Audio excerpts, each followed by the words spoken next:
क्या आपने कभी सोचा है मृत्यु के बाद क्या होता है? क्या आत्मा बस भटकती है या उसका कोई हिसाब किताब होता है?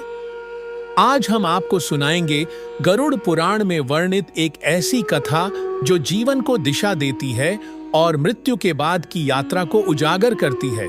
यह है मकई की कथा, एक ऐसे व्यक्ति की कहानी जिसने जीवन भर पाप किए और मृत्यु के बाद क्या भुगता, आज आप जानेंगे। मकई एक गांव में रहने वाला अमीर लेकिन अहंकारी व्यक्ति। धन था, वैभव था, लेकिन न धर्म था न करुणा। माता पिता की सेवा नहीं करता, गरीबों का अपमान करता, हर पल बस भोग विलास में डूबा रहता। एक दिन मकई गंभीर रूप से बीमार हुआ। महीनों तक बिस्तर पर पड़ा रहा, ना शरीर चला, ना धन कुछ काम आया। अंततः मृत्यु आई। उसकी आंखें बंद हुईं, लेकिन उसकी आत्मा की यात्रा शुरू हो चुकी थी। यमदूतों का आगमन। जैसे ही मकई ने अंतिम सांस ली, उसके चारों ओर अंधकार छा गया। अचानक दो यमदूत प्रकट हुए, काले भयानक लाल आंखों वाले। मकई की आत्मा डर गई। कौन हो तुम? कहां ले जा रहे हो मुझे? उसने पूछा। यमदूत बोले, तेरे कर्मों का फल तुझे अब मिलेगा। और उसे खींचकर ले जाने लगे उस मार्ग पर जहां कांटे थे, आग थी और पीड़ा ही पीड़ा थी।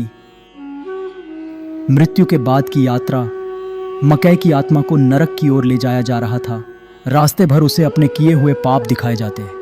हर पाप के दृश्य उसके सामने आते, उसका झूठ, उसका अभिमान, उसका क्रोध। जहां जहां उसने किसी को दुख दिया था, वहां वहां उसकी आत्मा को वही दुख सहना पड़ा। उसने चिल्लाया, काश मैंने धर्म का पालन किया होता, काश एक बार गीता पढ़ी होती। लेकिन अब बहुत देर हो चुकी थी। यमलोक और चित्रगुप्त।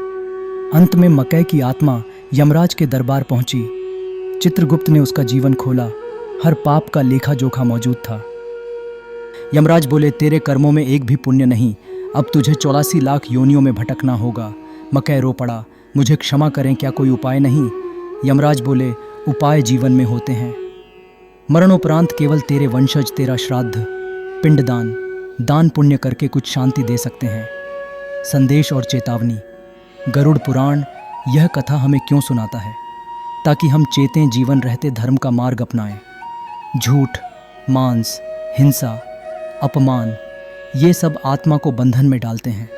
जो आज जीवित हैं वे मकई की कथा से सीख लें। माता पिता की सेवा करें, सच्चे दिल से कर्म करें और मृत्यु के बाद की यात्रा को सुखद बनाएं, क्योंकि अंततः हमारे साथ केवल हमारे कर्म ही जाते हैं।